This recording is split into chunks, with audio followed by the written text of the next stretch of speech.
Hello people of YouTube, my name is Brad, this is my channel Animate Orange, and welcome to another ICONX review video. Today we are going to talk about the Lighthouse of Alexandria. This tall, interesting looking model right here. Honestly, before I built this model, I didn't know anything about the Lighthouse of Alexandria, and I've learned a little bit. Didn't probably need to do a little bit more research, but I've said it before, that's one of the things that's an added bonus to building these models. There's so many architectural models and so many historic type models that Metal Earth has put out that you can use as kind of a springboard to learn more about things, and this is one of them that I honestly knew nothing about. Got the package right here. On the back of the package it says, and you can easily look this up online, Lighthouse of Alexandria was built on the island of Pharos between 280 and 237 BC. The lighthouse stood between 394 and 449 feet tall and was considered to be one of the 7 wonders of the ancient world. And really, I don't know if it's still standing or if it's been rebuilt. There's some research that I would have to do, but it's very interesting looking, a rather large looking lighthouse, and very elaborate with this kind of almost exterior wall gate guard thing going on. But anyway, we're going to mostly talk about building this model, and it is an ICONX model. The ICONX models are a little bit larger, not usually a lot larger. Some of them are, some of them just a little bit larger, but that extra bit of size allows them to pack in a lot more detail, and they have done so with this model. And some of that detail is fairly simple to put together. Some of that detail is tedious and challenging to the point of almost being annoying. In this model, there are a lot of things that are done either in pairs or in groups of 4. And one of the things you do when you first start building this model, this inner bottom structure, well, the first thing you do is you build part of the top piece and shape the cone and put the little figure on up there and do most of the top, but not all of it. And then you move to the bottom, and there's some inner structure here that you start working on, and there's 4 pieces. There's actually 8 pieces. 4 of them are mirrors of the other 4, and you start building them, and there's some little flaps that you fold out and fold edges in a certain way, and then you come to where you connect those together and add them to a plate. And right off the bat, it's not that challenging. It's fairly simple folds and just matching things up. A little bit of challenging getting some tabs connected, because you've got these 2 connected pieces that are trying to get like something like 6 or 7 tabs in place at the same time, and I had some difficulty with that.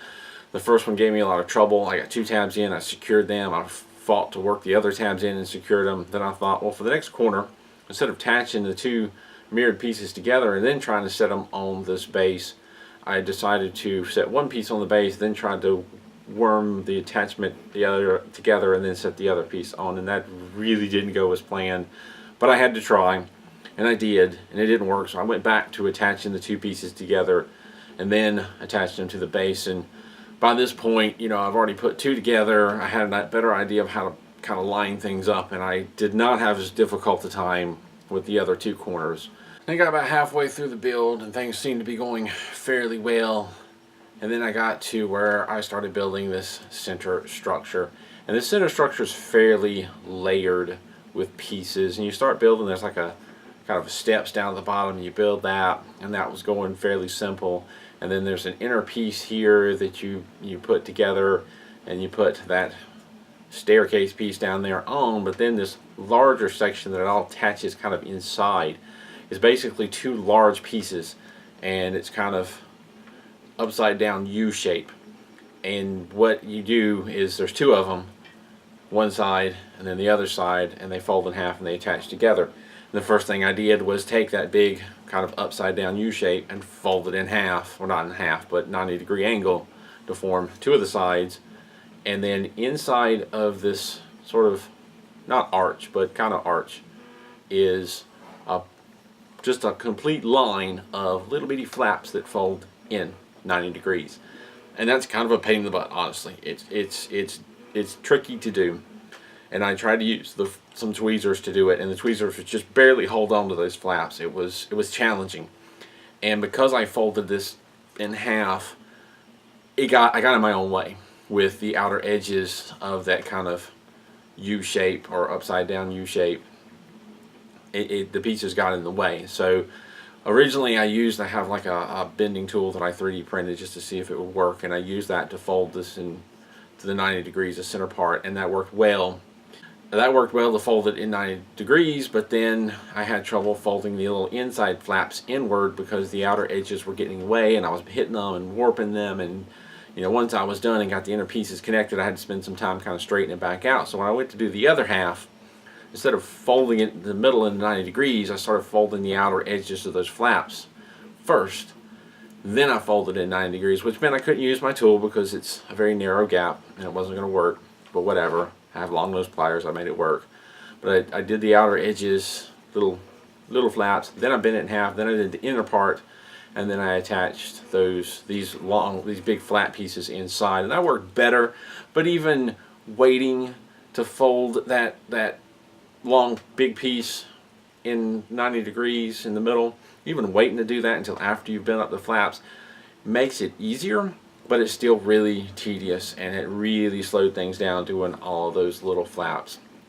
It's not terrible, but it's certainly a challenge in patience, and just a challenge in not just completely messing things up as you work your way through that. And you get past that and you think, okay, I've got this big section, let's get the momentum going again. And then you kind of shift back to this bottom piece and you add on some top pieces and it's going okay. But then these corner pieces right here are similar. They're much smaller versions of this, where you have the itty bitty flaps inside you have to fold in, and then the larger piece folds at 90 degrees.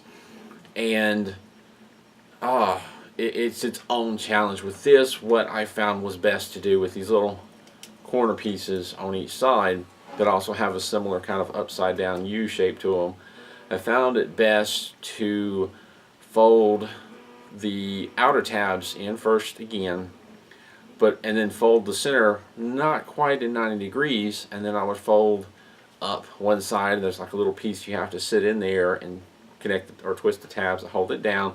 Then the other little tiny piece that goes in, the reason you don't fold it all the way in 90 degrees is because the two tabs holding those two pieces will meet, and then you won't be able to slide the inside piece over that tab and get it in. So if you fold it all the way to 90 degrees and fold all the inside flaps 90 degrees, the tabs touch each other and then you have a problem. So I would leave that main center fold slightly open till I got the two pieces, the inner pieces attached and twisted the tabs, then kind of finish the fold, and then you kind of work them along the outer edge of this structure. So it's just, you have to approach it a certain way. It's possible, it's a little challenging. I had to work and figure all that out, so this is what I do. I make these videos, I make these mistakes so that you don't have to. And I try to figure out the better way to do things so that you can end up with a better looking model than me, because some of these corner pieces are not as straight as I would like them to be. But it was all part of the journey of figuring out the most effective way to do these folds and twists to come out with the best results. Hopefully by passing this information on to you, if and when you build this model, you will have those better results. Beyond that, you start putting the rest of this upper structure together. It's kind of back and forth in the instructions, going from working on this to working on that to working on this to working on this to working on that. Kind of jumps around a little bit, but whatever. When you're putting this upper section, you've got right here is a thin railing, and then here is another thin railing. And this one down here is not too bad. You're just bending 90-degree angles around the edge. I think it's two pieces that come together, so you just bend them 90 degree on one side, 90 degree on the other, put them together. It is challenging to bend the tabs underneath without just destroying the railing, because it's a very delicate railing. I held the railing with tweezers while I bent the tabs underneath with my fingernails. And then we move up to this top part, and there's another thin rail. And honestly, when I first saw what I was supposed to do with this top piece, I laughed. You've got to be kidding me. This top rail, even thinner, came slightly warped out of the sheet because it's so delicate that just trying to clip it out, and I use clippers to try and keep from warping things. The pressure of the clippers warped it, and I had to straighten it out. And then I was required to bend this straight piece into an octagon shape. So I had to bend several bends, 8 bends or 7 bends, and then keep the sides straight. So yeah, I managed to pull it off. I'm not even sure how. I took my time. I tried to bend everything carefully, and in the end it turned out. I'm kind of surprised by that. I'm very surprised by that, but I'm pleasantly surprised. And then that once you get to that point, you're just about done. There's a few more things to plug in together. You get this whole big assembly into the bottom, which is not as tough as I expected it to be. Fortunately, they only put like one tab on the side of the steps and one tab on the inside, so there's only 8 tabs all the way around. It's not that bad, not as bad as it could have been. They could have put tabs on both sides of the steps, which would have made it a lot more difficult. I did have some trouble getting some of those bottom tabs, side tabs, into place, but I managed to do it. Again, a little bit surprised, but pleasantly so. And you end up with this. So there are definitely some challenges to it. Definitely some difficulties to it, some things that you're going to have to take time to work out, but you end up with a pretty cool model. This model took altogether 3 hours and 30 minutes. Pretty much felt like it took every bit of that 3 hours and 30 minutes. It did feel like kind of a long build, but not an insanely long build. The instructions or assembly flowchart for this particular build were pretty straightforward and easy to understand. I don't remember running into any areas that were confusing or misleading or difficult to interpret, and I also don't remember finding any errors like mislabeled parts or backwards instructions in this particular kit. They seem to be well designed assembly flowchart instructions, with the exception of maybe jumping back and forth, but it really doesn't matter in the end. There's different ways you can put things together. It worked out just fine. Definitely was some challenges in it, and it's a little discouraging, but you get past them and you feel better about it once you've successfully put some of these crazy little things together. It's a little tedious with those flaps being bent over, but it could be a lot worse. It could be way worse than it is. It's definitely worth it. It's a nice looking model, and once it's all finished, provided you can get a few of the pieces straight, which I had some trouble with, as you can see, it's a very sturdy model, very nice model. And I've got it sitting here on this magnetic base that I made quite some time ago, just so I'm not touching and fingerprinting up the model as much. But yeah, this is definitely worth it. It turned out to be a little more challenging than I expected, but in hindsight, it was an ICONX model. I should have expected it to be at least a little bit challenging because, again, it's ICONX and they're bigger, and they really cram the extra detail in there. Detail they wouldn't be able to get if it was a little bit smaller, but because it's bigger, they push their luck. They really do, and they make you kind of push your luck a little bit. But again, you end up with this really cool model. Very nice. Is there anything I would have done differently if I had this model to do all over again? Yes, the methods that I learned as far as bending this and bending these pieces, I would have chosen the more successful method. I wouldn't have bothered to try to connect like these quarter pieces towards the beginning that I was talking about, where it's 2 pieces together and down.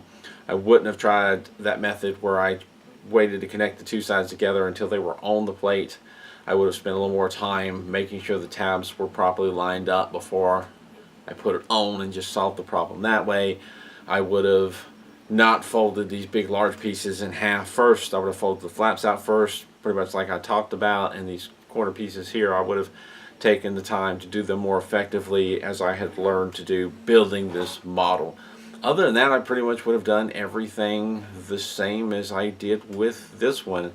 Maybe not spend as much time trying to get this guy in place and upright the first time, because I did end up hitting him and bending him over, which is typical, and once I did that, I left it that way until I was almost done with the build before I tried to straighten him back up, because really, if you hit them once, you're going to hit again putting things together, and if you keep bending it back up and then knocking it back down and then bending it back up, it's going to break off. That's what's going to happen. I've had it happen before, and so when you have things like that sticking up and I knock them and bend them over, I just leave them that way until I'm done, in the hopes that they will survive the experience. But other than those few lessons I learned and better methods to do things, I'd pretty much do it all the same, the way, again, as I did it to begin with. And I would do this model again if someone were to say, hey, yeah. And this is a model that I would build again, because while it's challenging, I think now it wouldn't be as much so. It'd be a little, I dread it a little bit because of all those flaps, but I'd like to think that I can handle it better the second time around. I'm going to leave it at that. As always, thank you to my Patreon supporters for supporting this channel, supporting all the videos that I make, the build videos, review videos, news videos. Thank you for your support. And thank you to those who also send in models for me to build and review. That is support as well. It gives me something to put together and talk about and review as well. So thank you to everyone. Thank you for watching. And as always, keep on keeping on.